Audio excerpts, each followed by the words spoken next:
Mr. Dhanuka, Mr. Vishnu Dhanuka, and Mr. Sanjay Bhovania. Sir, are you there? Hello, namaste. Yes. Namaste. Namaste. Namaste. So it's been 27 years, long years, I would say, and thanks to the tenacity of Mr. Dhanuka and Mr. Bhovania, it just seems that 27 years flew by with innumerable meetings with CEOs, factory visits, attending AGMs, and of course, classroom sessions.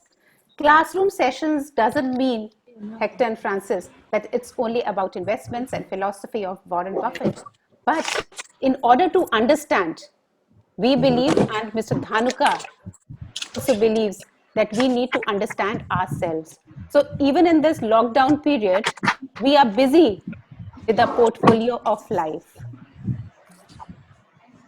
Hola everyone.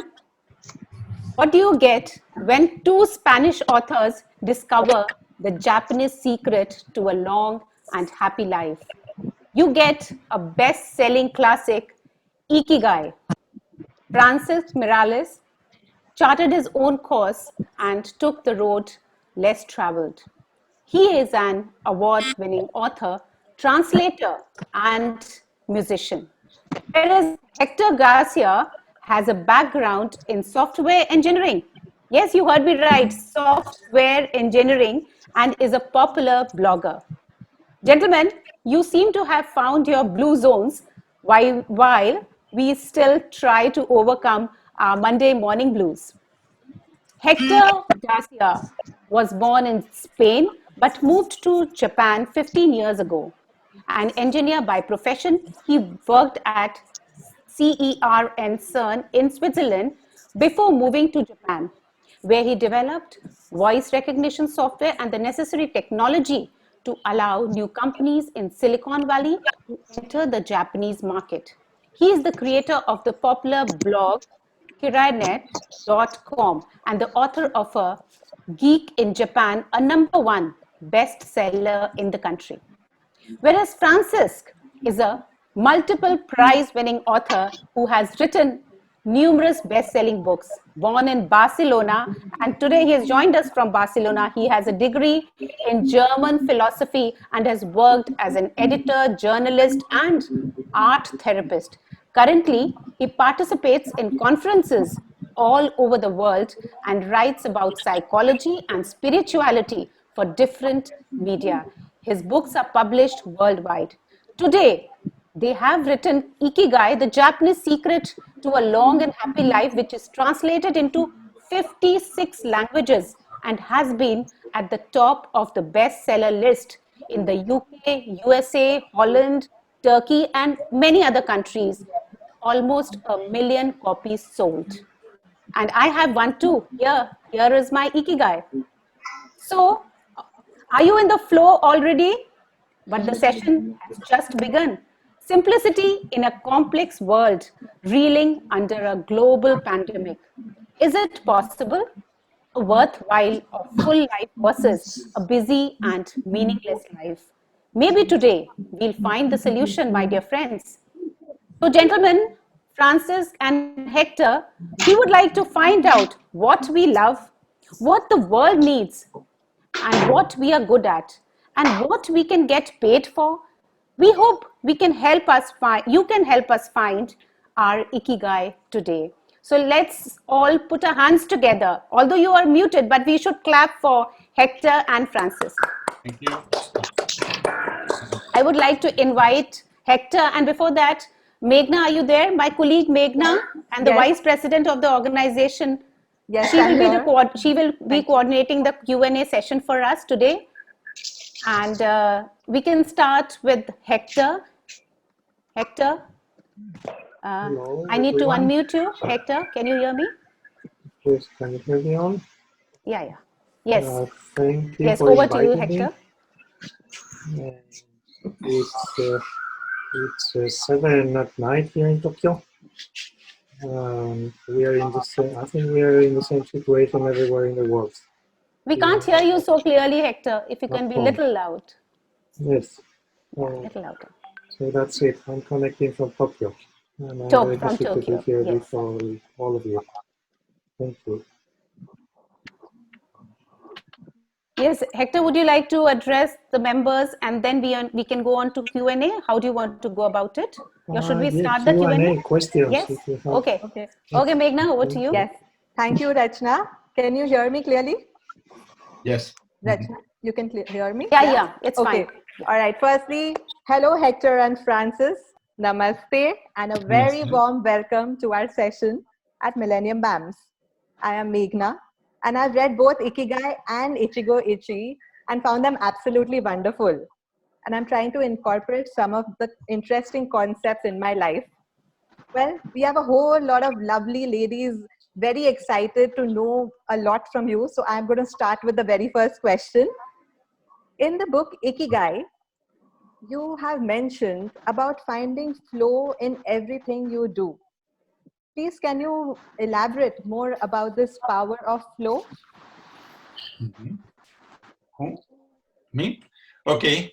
Flow is a concept that was introduced mainly in a book by Mihai Csikszentmihalyi, that is a doctor of Hungarian origin who works in the United States, and he was studying what is happiness, how do we experience happiness in our everyday life. And he did a very long research with a lot of people in the United States.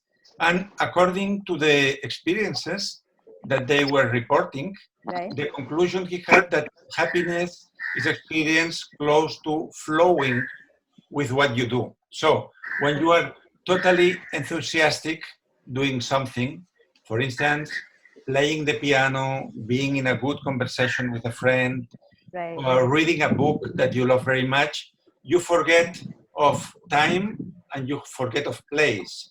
So you melt with the thing you are doing, and then, like happens with the meditators, the person who reads and the reading is the same thing. And this is a state of flow, and this is a state of total present that also brings you a lot of quality in your activity. And this is the flow that we experience when we are doing our Ikigai. Wow, that's very interesting. Thank you, Frances. And now we've got a lot of questions coming in from our members. So the next question is by Swati Chaudhary. She's asking that, don't you think one of the good things of COVID-19 is that it is giving us realization for awareness of impermanence? What message does COVID-19 bring to you? In any of you can answer, Hector or Francis, whoever wants to take this question. So yeah, that's a very good question, and I'm thinking myself, it should be something else, something better than a virus, but it's unfortunately COVID-19, which is forcing us to think about life, because we have to be all day at home. Yes, nothing is permanent. Yeah. Yes, I'm thinking about. बिसिलेनियो से join किया है। कहाँ से? बिसिलेनियो कहीं पे है foreign country. आवाज इतना क्लियर नहीं है। Sorry, I can't hear. Can everyone else please put themselves on mute? We cannot hear our guest. Oh yeah, I think that's. Yes, sorry about that. That's helping us to think about what's really important in life to everyone. Okay, thank you, Hector. And now one of our friends, Pooja Agarwal, wants to know from you that mindfulness is a very beautiful word, but it's very difficult to apply. Please, can you advise us on this? Yes, it's not so difficult. Actually, mindfulness is an evolution of what you had in India since 4,000 years. So it's an adaptation of the old meditation, the meditation of Buddha and from other masters, to daily life, to modern life. And it was developed by John Kabat-Zinn, that is a doctor in a New York hospital, and he applied some concept of a Vietnamese monk called Thich Nhat Hanh, and he translated it as mindfulness. But actually, mindfulness is the meditation that we have always known, but brought to a practical situation. For instance, you have a lot of a lot of stress because you are troubled about the world or you are discussing with somebody, then you practice mindfulness and you come back to the present moment. And mindfulness can also be practiced when you are walking in your home. I would say in the street, but we cannot walk in the street right now. Yes, And especially then, not on Indian streets. yes, and then you are mindful of your legs, of Yes. every movement, of your weight, and it helps us to banish trouble and to be present in our own body. And I don't think mindfulness is difficult. Actually, what John Kabat-Zinn did, that is MBSR, mindfulness as stress reduction, it's something that is done in 8 weeks. So it's a 8-week program that everybody can practice at home. Wow. So in 8 weeks, it's easy to get it? Yes. Yes. Okay. Interesting. Well, thank you. All right. The next question is from Sonali Chandak, and she is asking that in an interview, you mentioned you have several Ikigais. So can you please tell us more about it? I believe Hector was doing computer engineering before he switched to writing, and Francis, even you have had several Ikigais, right? So can both of you talk about this a bit, please? First, Hector. Yeah. All right, Hector, please. Yeah, so as you said, Francis told us even you wrote the programming for Twitter. Is that right? yes. Wow. I've done many things. So, but it can be different for each person. Right. It could be that you have only one Ikigai since you are 5 years old. You love playing piano and you play piano. Hector, could you speak louder? We want to hear you. And you play Can you bring piano, your mic? Yeah. You play piano until you are 95. Wow. But usually, most of the people, you change your Ikigai depending on the life moment that you are. And that's how it works for me. Like my Ikigais change. Maybe when you're in your 20s, you like something. Yes. And in your 30s, when you have a family, your Ikigai becomes taking care of your family. Right. And you can also have 2 or 3 Ikigais at the same time. That's up to you how you think about Ikigai. Interesting. Maybe your Ikigais are connected in one thing. Like for example, your Ikigai could be to help the people. Okay. And that's also okay. Very interesting, Hector. And what about you, Frances? Yes, I think you can have 4 or 5 different Ikigais along your life because it has to do with different moments, existential moments. So when you are a teenager, maybe your Ikigai can be design or music or traveling or another thing. Then you get a family, and maybe when the children are small, Ikigai can be taking care of the children and making a good future for them. And then they fly freely, and you discover something else. So I would say every 7-8 years, a new passion comes to our life, and it's normal to go changing from one to the other, because even we can see that in the artists, that are people that stop writing or stop painting in a moment in life, and then start doing something else. So we have so many possibilities nowadays. We have so much information, so many courses, so many workshops, that it would be a pity to do only one thing all your life, unless you are Picasso and you are going to be an artist. So it's good to change from one passion to the other, always when you are sure to develop fully what you are doing, and then maybe you have reached your top, your ceiling in what you are doing, and you come to another mission. Okay.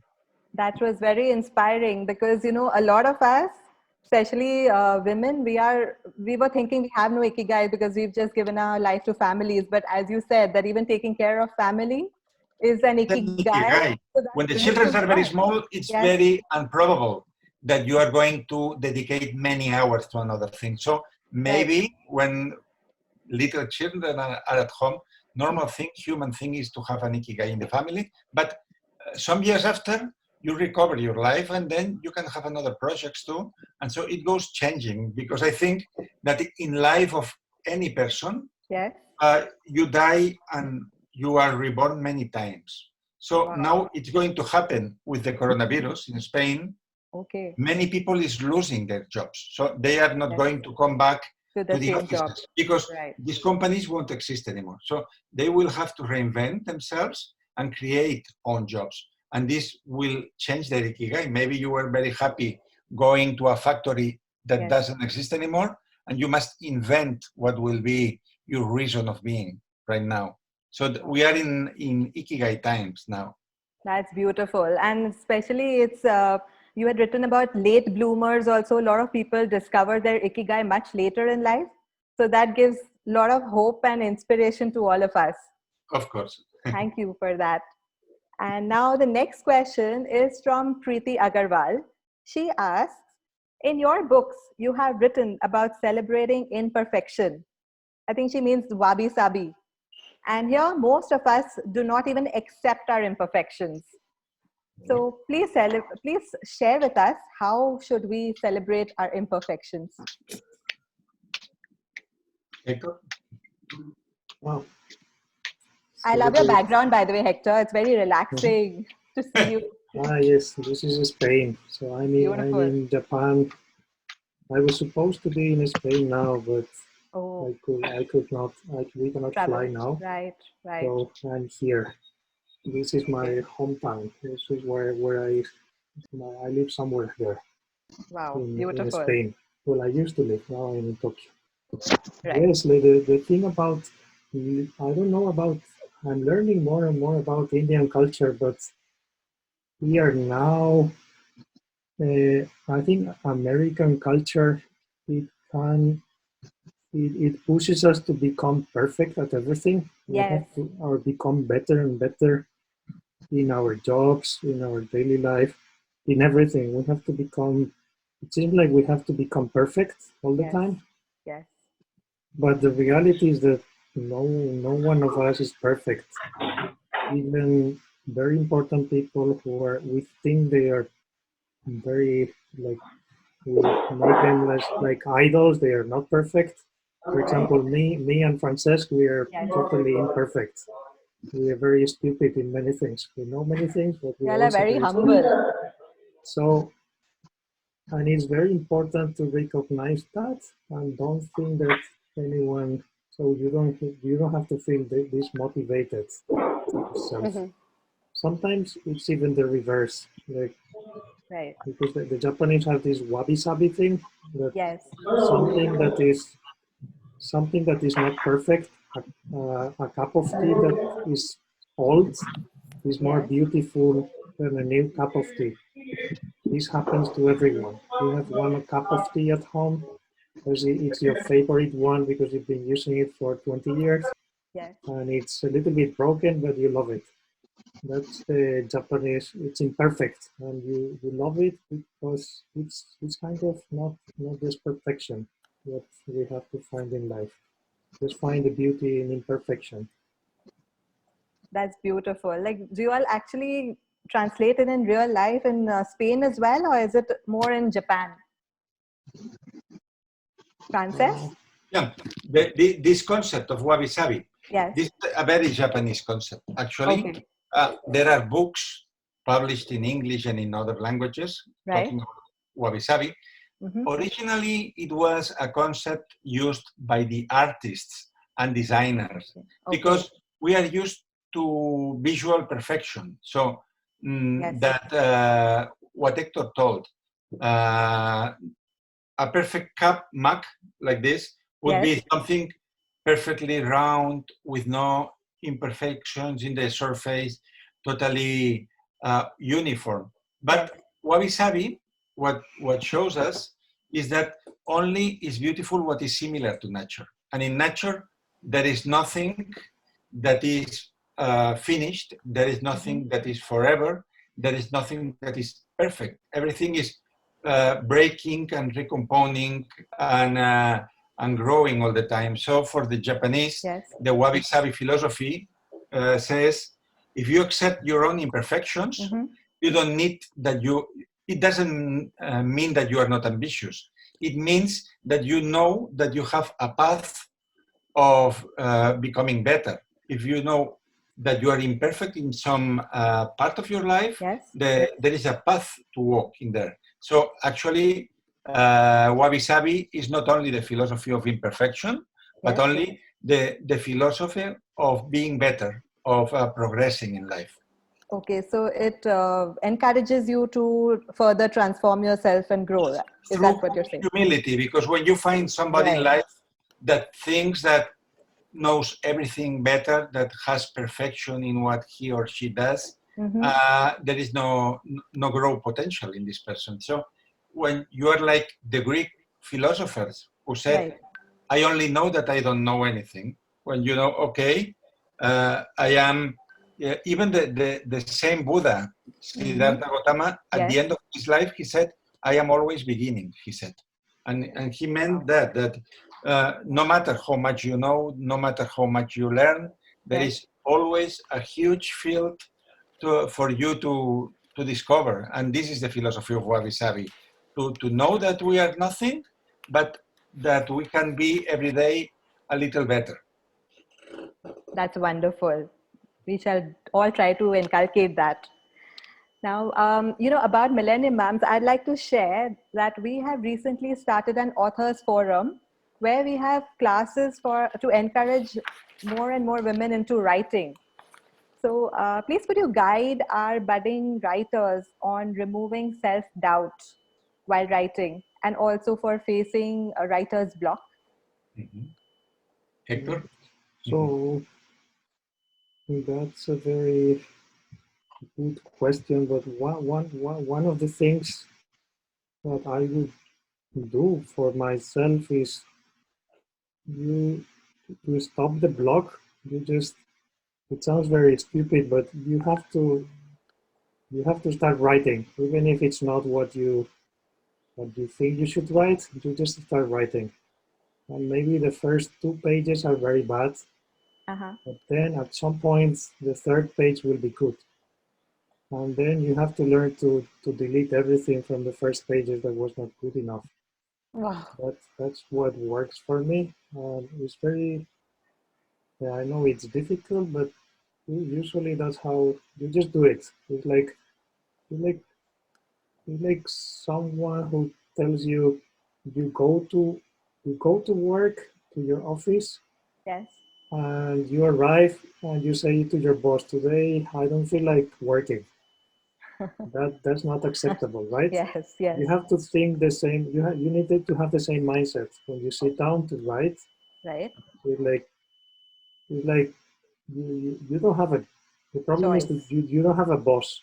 So Exactly. that's why I need Francesc to for writing. We will make a good couple because he's like, oh, I have to do it. So y'all are definitely a fantastic team. The way you've come up with 2 great books. So it is amazing. You can imagine inside your mind that you have a boss and Yes. you don't have excuses. You have to do it. And wow. and to remove self-doubt, you have to think that it's okay. You can, like, even the most famous novelist in history or whoever you want to, they were also kids and they didn't know how to write. Meghna, may I ask Hector one thing? Please come in. Yeah, Hector, like you found Francis, as you said that you both complement each other. So Yes. you have found your Ikigai in Francesc and then you started writing, or you found Francesc while you were writing the book? How did it happen? Hector was writing before a very important book that he can explain. That is a very important book about Japanese culture, but Hector will explain. It was before. Yes, so we were both writers, but very different styles. Like Francis was like a novel. Well, like Francis was doing everything, and I was writing non-fiction books about Japan, and that's how we complement. We met when Francis came to Tokyo. Okay. So probably he was coming several times, and that's how we connected. And the idea of Ikigai came when we were having a walk in a very beautiful Japanese garden. And Francis said I explained the word Ikigai. He thought we have to write a book together. And that's how we started. That was the Someone beginning. wants to know whether you've been to India or not. Yes, I was first time in India in Mumbai. Last November, I was there in Mumbai first time. And I think Francis has been many times in India, so he can explain. But Fabulous. Hector was India much better than me. Hector was in Mumbai giving a lecture. Yes. And Francis has been in January. He's been like 3 weeks all around India, right? Yeah, Meghna, continue. Yeah. So, Francis, would you like to share anything more about the writer's block? I think I can give a piece of advice of a friend of mine. He directs one of the most important advertisement companies in Spain. And he is also a creative writing teacher. And he says always to the students, allow yourself to be bad.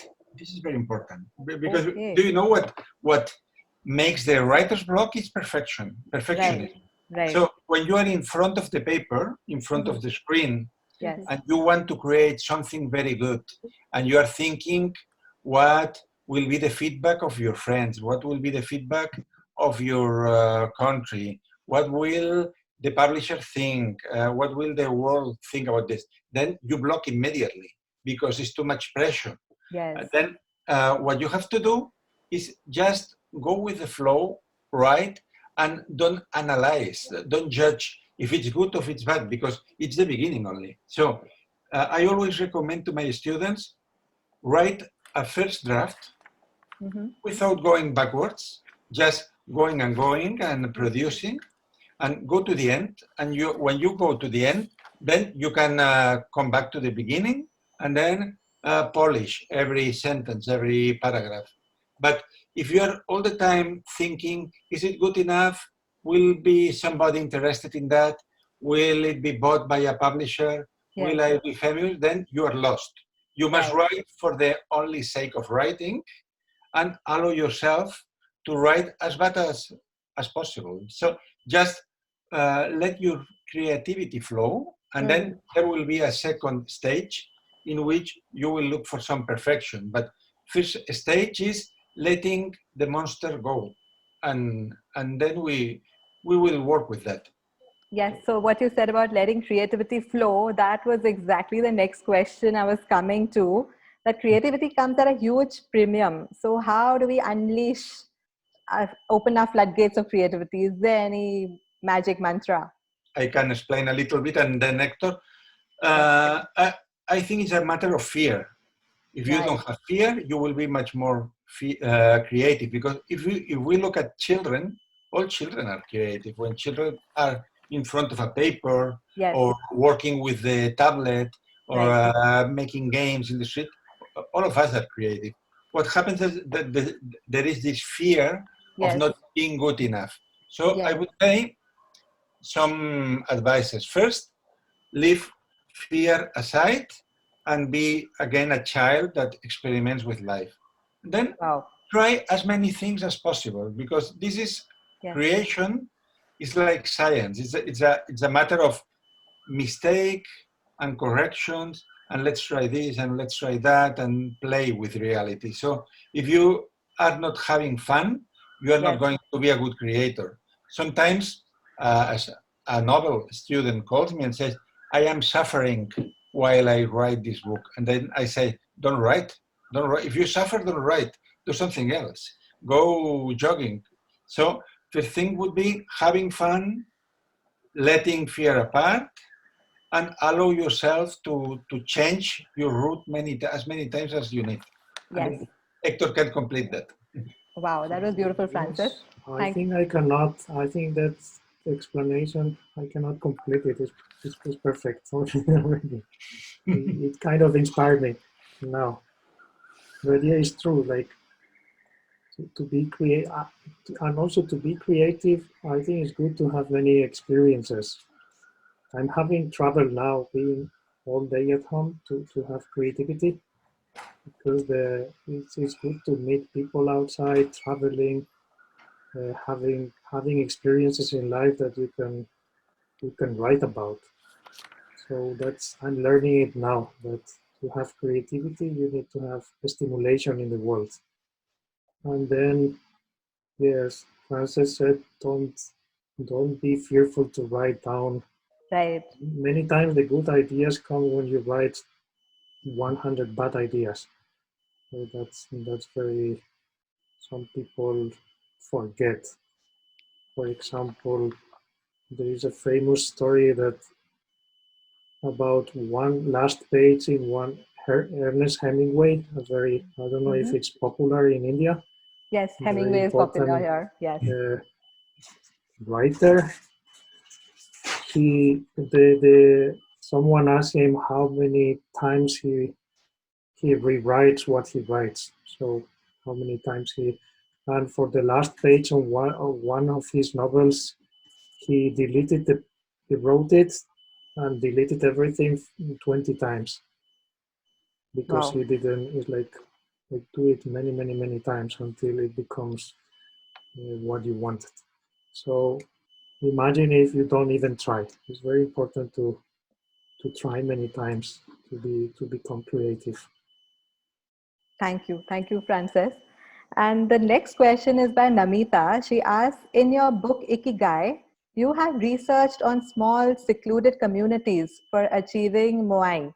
But how do you apply it in modern urban situations with nuclear families who are very mobile and don't grow roots?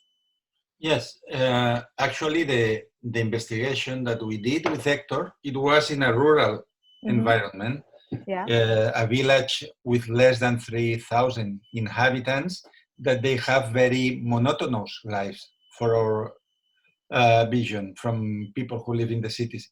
But even so, they find their Ikigai in very simple things: working in the garden, meeting the friends, doing a bit of exercise. People in the cities will have it easier even, because we have more opportunities. Right. If you live in Delhi, if you live in Bombay, if you live in Tokyo, in Barcelona, there are so much things you could do, so much workshops you could enroll, that if you don't find your Ikigai, it's because you are closed in with your mind. So the thing is that you must find one thing that is good enough to give meaning to your day. So maybe you are not working in your ideal job right now. It can happen. Or maybe you are studying something that is very hard and it's not fun. It's not fun to you. But if you have something that you can dedicate 1 hour a day, it can be a musical instrument. It can be an activity. It can be something of solidarity, working with children in an area of your city that they don't have these opportunities. Then this hour of meaning can give the fuel for the whole day. And so if you have this thing, that's what Viktor Frankl did. So the creator of the logotherapy, that it was a school of psychology of the 50s and 60s, he was always trying that people find one thing, wait, something strange happens here, one thing that is good enough to have the spirits to start the day. So if you have a reason to get up from bed and to start the day, it's enough to live one day more. And so that's the secret, that if your Ikigai don't cover the whole day, at least 1 hour a day for you, that is good enough to have a nice day. Wow. And that's why like there's so many people living above 100 in Japan, because they have so much going on for them. Yes, they work a lot. It can Hector can complete. I don't know if the Japanese of Tokyo have easily this hour for themselves. And the concept of never wanting to retire, it's really fantastic. Hector, please tell us more about it. Yes, but they don't. Yeah, that's a concept. Like in the Japanese language, there is no word for like the same meaning as we have for retirement. So there is a concept of continuity. For us in the Western world, it's like you retire. Yes. I don't know when it's in India, when you're in Spain, when you're 60 or 65. And after that, there is nothing to do. So that's very dangerous because you need to have a very, if you find yourself retired with nothing to do, you can get all kinds of depression and all kinds of illnesses. And that's where I think is one thing, Francis, and is one of the secrets of Japanese long life and happiness. Because even though there is a very smooth concept of get out of the workplace but continue doing other things, and there is society allows to do that. You can continue working part-time. There are many opportunities for elder people to continue working. For example, in Okinawa, there is people who are in the 80s and they can be taxi drivers. But most of the people, what they do is to follow their hobby or what's their secondary Ikigai outside of their job. So you can make your hobby to become bigger and bigger. And so you don't need to retire in the strict sense. That's wonderful. Thank you, Hector. Now we have the next question by Vinita Jhavar. She asks, we often tend to forget that doing things with utmost joy can really increase our productivity and can give us a desired success. How do we inculcate that in our everyday life? Yes, I think this is a matter of attitude. I think it was Confucius who said, the Chinese philosopher, who said, find an activity that you like, that you love, and you won't work a single day in your life. But we can do it from the other side too. Maybe what you are doing now is not what you would prefer to do. But if you take it as something personal, as a field of development, you can make something very special from that. And I can put an example. When I was studying in university, the summers I used to work in a camping in the Costa Brava. This is a very famous area in Catalonia with a lot of hotels and a lot of tourists. There are very nice beaches. There was a camping, and I was working in the bar of this camping in the first hours of the day. I was from 7 o'clock until 5 or so.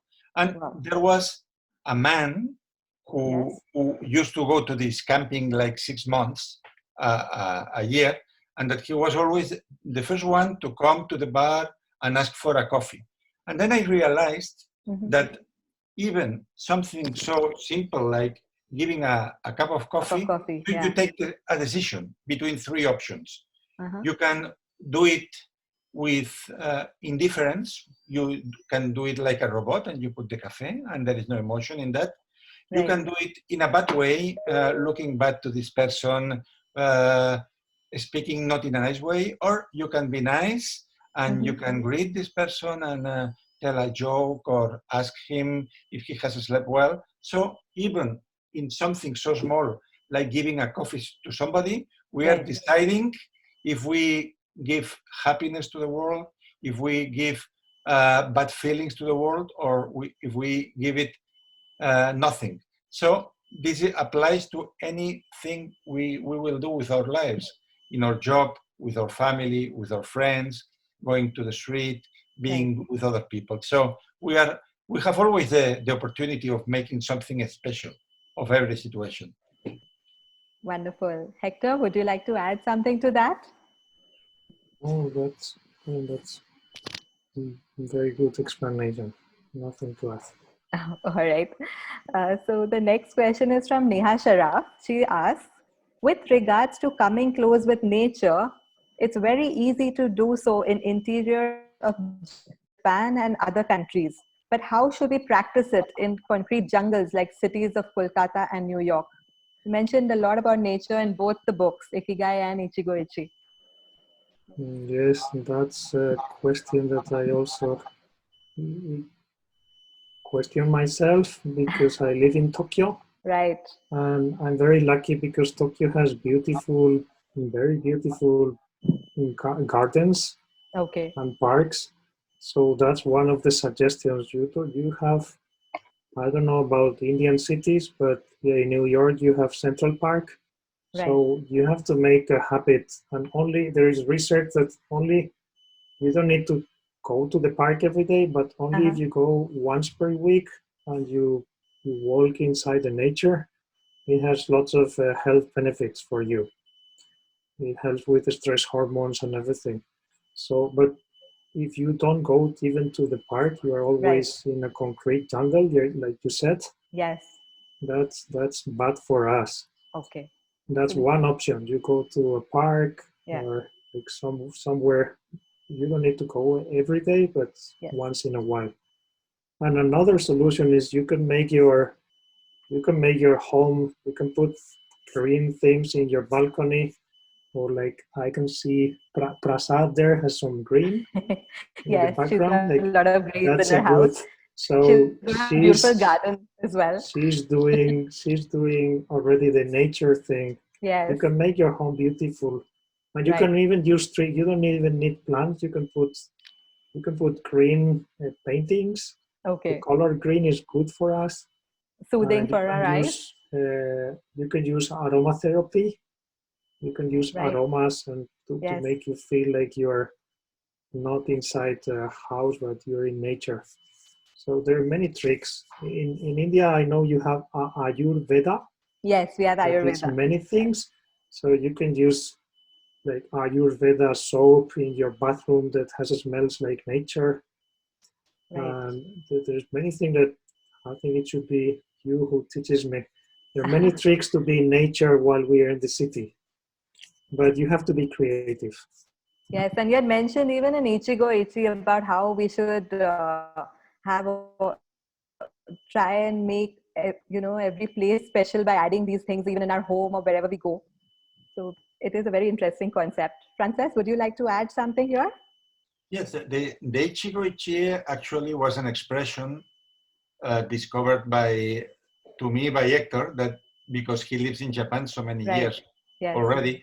That is, this is a word, a couple of words that is in all the old tea houses. When you go to a Japanese tea house, a traditional one, sometimes there is a board with these two signs, and it means one time, one opportunity, and altogether, the meaning would be what is going to happen now will not repeat again. So, Ichigo-ichie, it's part of the tea ceremony that it was established like 4 centuries ago by the old tea masters, and they elaborated a protocol, a set of rules of what should be a tea ceremony, a meeting around people. And the most important one was treat your guest with Ichigo-ichie. And that means treat this person as if it was the last time in your life that you are going to meet him or her. And the memory that will remain will be this. And so if you think with this spirit, with this mindset, you are going to be totally mindful in the situation, and you are going to enjoy this meeting because maybe it will be the last one. And this is the spirit of the Ichigo-ichie. Don't think that, okay, I can look at my smartphone because we can meet next week and there is a long life. Maybe there is not a long life. And now we are seeing this with the COVID-19, that people are dying, and so every meeting, every conversation, every human gathering is a unique opportunity of making the happy memories of the future. Wow, thank you. Serene Mathur wants to ask that in the book Ikigai, you stressed on how much it is important to give your brain a workout by learning something new every day. Can you share with us what is your current mental workout in this lockdown? Both of you, yes. My mental workout. That's a very good question. I try to. So one mental work. I read books. Okay. That's Any one particular thing. book you're reading right now which you would like to share with us? I'm reading novels, Spanish novels. Okay. And I also get into I always get into, if I get curious about something, I start learning about it. So Wow. I'm playing, yes, so that's another thing. I'm playing with, I like programming computers, so I'm playing with mathematical, I'm making arts with my computer to have fun, just to learn about it. So that's my mental workout, I would say. Lovely. Francesc, what about you? Yes, I am using my time here. It's very different from before because I had a lot of conferences, workshops. I had a lot of meetings and trips, and now I am at home like everyone. So what I try is to give some structure to the day, doing certain things. For instance, I dedicate 2-3 hours a day of talking with friends and talking especially with people who is alone, people who live alone and People have who the live lockdown. alone. Okay. Yeah, Yes. people who are living the lockdown alone. These are the most fragile. So then I try to call one day to a friend, another day to another, and then we watch movies together, and we watch the same movie at the same time, and then with the mobile phone we go writing comments, so we feel more or less that we are together. And then I write a lot in these times. I'm reading too. An Hector's recommendation. And also, I think it's good to use this special period to think, because normally when we were running with our lives from here to there, we didn't have time to stop and think, because we were putting so many things in our diary, in our agenda. Yes. The other day, a psychologist said that nowadays children have agenda of ministers. They have so many things to do. That's true, actually. We keep them so busy. Yes. And a German lecturer said, busy is the new stupid. Being busy all day, it means that you don't want to think. You are escaping something, because if you are putting always one thing after the other, and in the lockdown, there are people who are busy from morning to night, even being at home, it means that you don't want to create the space so that questions come to you and you can ask yourself something that will be important for your future. Wow, I love that. Being busy is the new stupid. That's lovely. Thank you. So we have a question from Smita Maitra. Does Ikigai have more to do with a passion for a certain activity, or is it more about creating an environment of happiness? How similar or different is it to the concept of Hygge?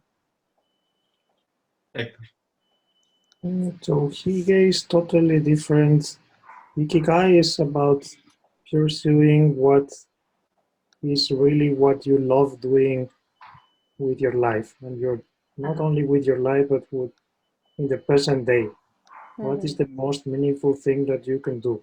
Hygge is more like about making a good feeling environment with your friends and family. It's totally different concept. Ikigai is more like the underlying, like what you feel the best doing, like from very early in the morning until the day is finished.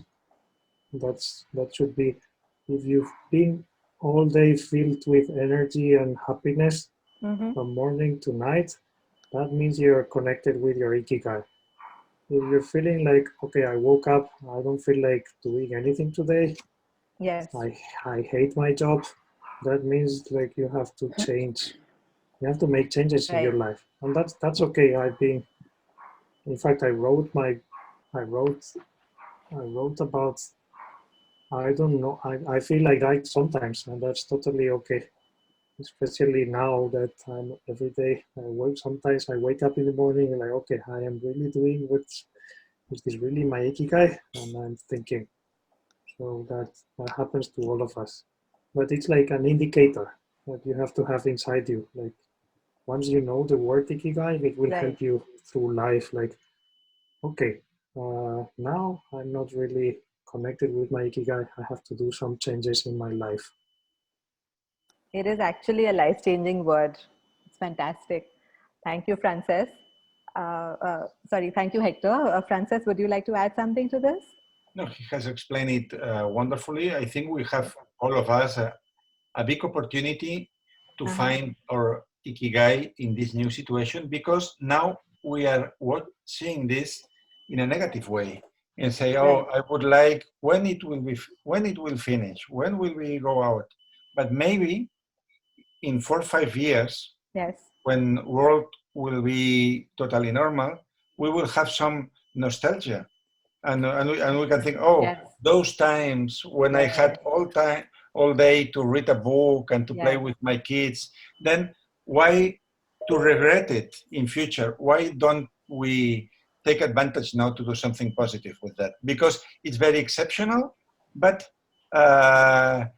capitalism is not easy to change. So in some months, we will be running like before. And so it will be an oasis that we will remember, like something very strange that we live. So the best thing we can do is taking this like a spiritual retreat, like people do in ashrams. yes. We are in a retreat all together. Let's see what we can develop here, because we won't have so much time, never more in our lives. Exactly. This is a once in a lifetime opportunity, which is very rare. Okay. Thank you, Frances. So Thank you. Sirisha has asked, how do we keep the child inside us alive? Okay. Hector? The child alive. I don't know. For me, it's very natural. Wow, I you're feel blessed, Hector. I feel I'm like a stupid kid every day doing stupid. Hector, you've just said it. You said it. It's actually showing through your persona shining. The books look serious, but I'm not a serious person. I believe, I don't know. For me, it comes naturally. But if it doesn't come to you naturally, I think it's a way. It's a tool. Like society makes us. Society, like you start working in a job, in an office, in an environment, and then you start doing things how you are supposed to do things. And I think India is a very strict society also. Like you have to follow you have to follow what your family did, and it's still very traditional. You can break those rules, but a little thing that you can do is like rebel. Like you don't have to behave. Sometimes you can do something stupid, and that will make you feel like a kid again. I think all of us need to do that, definitely. Frances, what about you? What do you feel? I think our inner child is always with us.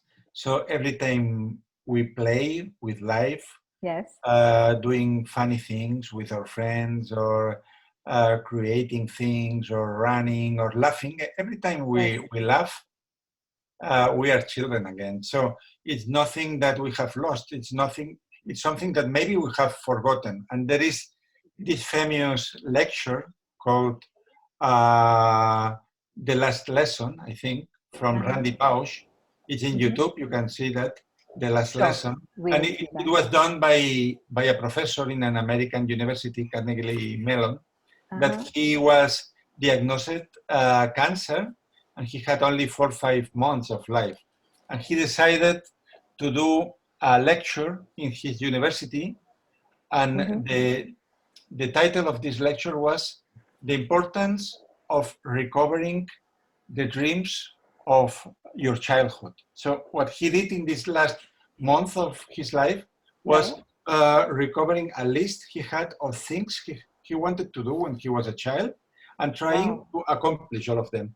And so he said, every time you feel lost in your life, remember what you were when you were a child, because children are spontaneous. Children are naturally connected to Ikigai. So if you remember what you love to do, what you wanted to do, what you dreamed of, then you will come back to your essence and you can find your way again. That's beautiful. Thank you, Francesc. We will all try to do that. Okay, Chetna has asked that you have written that worry brings precisely the thing that is feared, and hyper intention can keep that desire from being fulfilled. What is your take on that, please? Hector? Okay, his video is gone. Okay, there. He's again back. there. Yes. He's there. Yes. Can you repeat the question? I couldn't. Yeah, it's about worrying, that worrying brings a lot of tension. So how should we go about not worrying? Oh, worrying. Yes. Worrying is, we are, I think it's impossible not to worry. We are all humans. Yes. So that's okay. I think it's okay to worry, but it doesn't have to control you. The Right. worry. You have to worry. You can visualize your worry. Okay, this is what could happen. This is a practice that I think we also talk about this in Ikigai. It's a stoicism. So you can visualize like you could die tomorrow. You can worry about many things, but then you step back and say, okay, this is what I'm worried about. Yes. But that's the worst that could happen. But now I'm alive and I'm healthy and I'm okay. So that's not that bad. And then you feel better. So that's how you should. That's how I look at worry. But maybe there is a better way. I don't know if Francesc has better ways. It's a good way. This sounded awesome. Yes. And Francesc, do you want to elaborate on this as well? Worrying is trying to be like a god. For instance, a practical example. We were very worried because of overpopulation. We were worried because of climate change, and then comes something totally different of what we expected and stops the world. And we had not worried about that, about this microvirus that could come and could happen. Exactly. So the history, what teaches us is that even if you worry for things in your life, the things that will happen will be not these ones that you have in your mind. Maybe it will happen something worse or something better. So maybe a first step to quit worrying is to accept that you don't control anything, and that future is full of surprise, and there is a lot of random things that happen, and that you cannot control them. Then if you avoid prognosticating the future, trying to control what will happen because it's impossible, maybe then you will be happy today and you will not worry. Wonderful. Beautiful, beautifully kept. Okay, now Sheila Mitra is asking, you have said Ikigai is the meeting point of profession, vocation, passion, and mission. Can you elaborate on the journey of taking a passion and making it a mission? Hector? Should I repeat that, or did you get the question? No. Passion and then making. I think the question is you don't have to start with something and then make it a mission. You can put both together. Simultaneously? There is not an order to it. You have to start. It's like a puzzle. You go through life and you will find a passion, and then it becomes a mission, and then suddenly it's not a mission anymore. It's only passion. So that's how it becomes a little bit chaotic, and that's why we have the 4 circles of Ikigai, because some circles could become more important or less depending on the phase of your life you are. But there is not an order that you have to start here and then finish here. It's a puzzle that you have to figure out in life. Wow. So, Francesc, you want to add something to that? No, he explained it perfectly. Actually, when we speak about the 4 circles of Ikigai, we speak about what you love to do, what you are good at doing, what the world needs from you, and these things that you can be paid for. And not always we will have the four circles in anything that we love. For instance, let's think about sports. We can like soccer, and maybe I like to play soccer with my child in a park, but it doesn't mean that I will be a professional soccer player. And it happens with many things in life, that it depends actually in your own capacities, but also in how many hours you want to invest in something. There is this rule of the 10,000 hours, written by Malcolm Gladwell, the British journalist, and he says that if you start doing something new, and you want to be a master, you need 10,000 hours of practice. And he calculated this with examples like the Beatles, that they practiced 10,000 hours before becoming famous, with Bill Gates, with Mozart, with many other examples. So maybe when we love to do something, and ask ourselves how much we want to compromise with that. It's something that is more a hobby, that I want to dedicate some hours a week, or I want to dedicate all my life to this because I cannot imagine life without that. So you choose your compromise, and it's not bad that somebody has an Ikigai that is only a little part of his life, because you can do something very beautiful, even you are not like Lang Lang, that is the Chinese pianist that is playing piano since he was 3 and he only plays piano. Maybe it's not a life for another person, but you can find a lot of pleasure in the secret garden that you create for yourself to do that. That was beautifully put. Thank you, Francesc. The next question is from Vandana Agarwal, which Hector has partly answered, but we want to hear more about it. How do we sync morals and ethics with our Ikigai? Oh yeah, I was making jokes about that. Hector was talking about evil Ikigai. Yes, I was chatting with the people. So this has come several times, like, and we didn't write this in the book. But there is some people, there is some person, when you start thinking about history, there is some people that they were very happy doing evil things. So like that's Hitler? Yes, for example, he had an evil Ikigai. He was very motivated and probably he was happy. So but we have the circle in the Ikigai, we have the 4 circles. So you have to think very deeply about what the one that says what the world needs. You have to be very sincere with your heart. Are you really doing good for the world or not? And that's something you have to ask for yourself. And if you put that into consideration, then Hitler didn't have an Ikigai because he was not doing, he was going against that. He didn't complete the circle of what the world needs. So that circle is very important because it includes the ethics and morals and makes it, that's why I think the 4 circles are very important, all of them. There is not an order. So it's just a joke, like the evil Ikigai. Okay. Thank you, Hector. Francis, do you have anything to add to that? No, this idea of the evil Ikigai is very proper, very typical of Hector, that he always likes to play with concepts. And it's good to think that maybe that we have a passion, it doesn't mean that it's something good.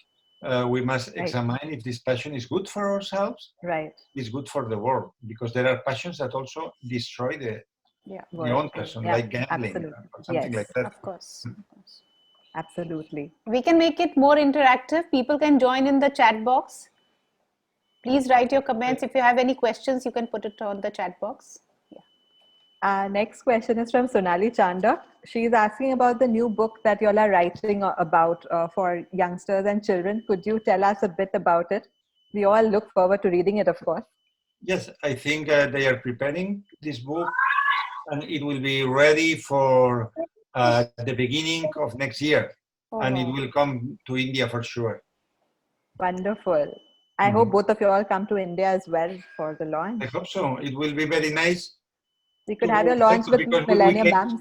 We Yeah, came separately. we can host in Calcutta. Yes. Yeah. Millennium Okay. Book Club. Yes. Fantastic. Thank you. And there's a question from Rachna Bhagat. She asks, you can still have a spiritual life while you run your business. This was the advice given to Steve Jobs by a Zen master. Could you elaborate a little bit about spirituality and how it can be pursued in our Ikigai? Maybe Francesc can start with this one. Yes. This one, Difficult okay. question. I think a spiritual life has nothing to do with being rich or being poor or having a company or not. It's the way you treat other people. And it's the same if you don't have employees and you work for yourself, or you are a humble worker, and you have a relationship with your family and with your companions, or if you are a big boss and you have thousands of employees. The thing is, what is your priority? What you put first? If you put first the people, you will be a spiritual boss. If you put first the benefit, then you will be a greedy one. So this is a life decision that has nothing to do with your position in life, because actually, if you have a position of power and you are a spiritual person, you have the opportunity of help much more than if you are poor and you would like to help, but you don't have the means. So it has nothing to do with that. So if you are spiritual, you can do big things. And even I would say that in the founding of modern capitalism, Henry Ford, he was not exactly a spiritual person as what we understand today, but he took decisions that were very human. For instance, he decided that he would pay double than other workers working in other factories when he founded the Ford factory for cars.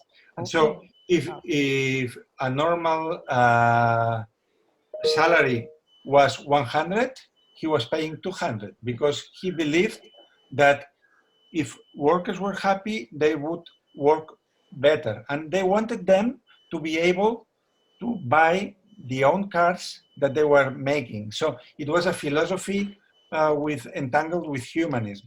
So actually, spiritual point of view can be in any business that a person does in this life. Wow. Okay, thank you, Francesc. Okay, the next question is regarding opportunities. You know that story you mentioned about the hunter at Shambhala missing the gates. So now what do we do when we missed an opportunity? When you miss an opportunity, I think I think you never miss an opportunity, because if you miss something, it means you are doing something else. For example, now today I had the ticket plane to go to Spain last Saturday. Right. And everything got cancelled. Yes. It was out of my control. Right. I was supposed to be now in Barcelona with Francesc in his room now, where he is now. Yes, yes. But We should be together now. somehow, like it's like a time machine. It's like somehow it didn't happen. We missed the opportunity, and we had lots of plans to start writing a new book together, and we are not doing that. But we are now here in this Zoom call with. I think we are more than 400 people now. And this, what we're doing now, would not have ever happened if we didn't lose the other opportunity. Does it make sense? So you have to be always grateful and be very, how do you say, watch out for, don't get very obsessed about a missed opportunity, but look at what's new opportunity for you. Wow, that's a lovely way of seeing things. Francesc, would you also elaborate something? Life is full of lost opportunities. Let's talk about soccer again. If you watch a soccer match, 90 minutes, how many times they try to score and they cannot do it. This is a perfect representation of what is life. Or when we are looking for love and we are very young, how many no's we get before getting a yes. So actually, all these failures are the way life has to teach us how to be better. And I think missed opportunities will be ever, and every time that a door closes, another opens. And maybe you are missing this opportunity, but it liberates you to get a better one. So actually, we cannot judge what is a missed opportunity. Like Steve Jobs said, with Connect the Points, maybe in future, you will look at your mistakes, at your failures, at the things that didn't go well, and you will discover that it was the best thing it could happen to you because it brought you to a scenario where something much better came. Wow. That was quite something. Thank you. We don't feel so bad now about missing opportunities. Yes, Meghna, and I think COVID is blessing in disguise for us. Otherwise, how would we have been, harp on this lucky, opportunity to get meet both you of and them. Hector, Absolutely. both of you. So the next question is from Sunanda. She says, your book speaks of a compass that will help you find your Ikigai. What happens when your interests keep changing? How does the compass cope? Hector? Oh, maybe that's also okay. For me, it keeps changing, but you have to be it's okay if it changes, but you have to look. In mathematics, we have this, I don't know how in Indian, I guess it's the same. It's like the common denominator. Maybe you change many things, but there is a common thing. And I'm going to give an example. For example, you like playing tennis, and then you change and you like playing golf, and then you change and you like playing chess, and then you have to start thinking what is common in these games. Which is a question for you. Like maybe it's a tricky one, but all these games you play alone, not in a team. So then you have to start thinking about your personality. For example, this is a case for me. I didn't like, in Spain, everyone likes soccer, but I never liked team games. I didn't like soccer or basketball. It's a different way of working with, you have to be in a team. And that's my personality. Maybe you are totally different. You love playing like in teams and you hate tennis and golf is very boring for you. So I'm putting this example with sports. So you start changing many sports, but then you realize, okay, what I like and dislike is like working together with people or being alone. And you can bring that to work too. In these days, there are very different types of work. So like this type of work that you have to be working in like all day in meetings with people, like doing sales or marketing. And there is another world that you can be a creative person, you can be a software engineer, or you can be an artist, and you can start changing. But then you start realizing that what you like, for example, for me, like I was like programming computers and now I'm writing, and it's a very different thing. It seems like I'm jumping from Ikigais, but in the end it's kind of the same thing, and I'm typing down in a computer. So that would be my answer. It's totally okay to jump, but usually what happens if you look very carefully at what you do, then you realize there is something that is common. And I'm going to put words for Francesc. For example, for Francesc, is like everything he's been doing in life, he's been helping people. And I think that's part of his Ikigai, helping people. Like he does many things, like Francesc, but he always, whatever he does, he's helping people. So that's his common thing. And that's his Ikigai. Yes. Wow. That's wonderful. So, Francesc, would you like to elaborate? Explain it perfectly, that it's finding the common field. It's finding your pattern in life. Right.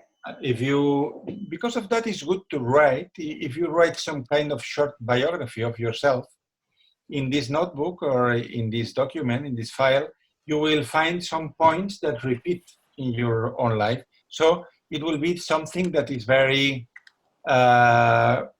typical from you. For instance, when I was student, I couldn't stay in a single place. I was changing all the time my studies. I was changing place. I was traveling all the time. So I was moving from here to there, and I couldn't stay in a single place. And I needed to change. And You sure you're ready? In the end, I understood. You're gonna have to stand up. Yes. Hello. Can you please put yourself on mute? Yes. Yes.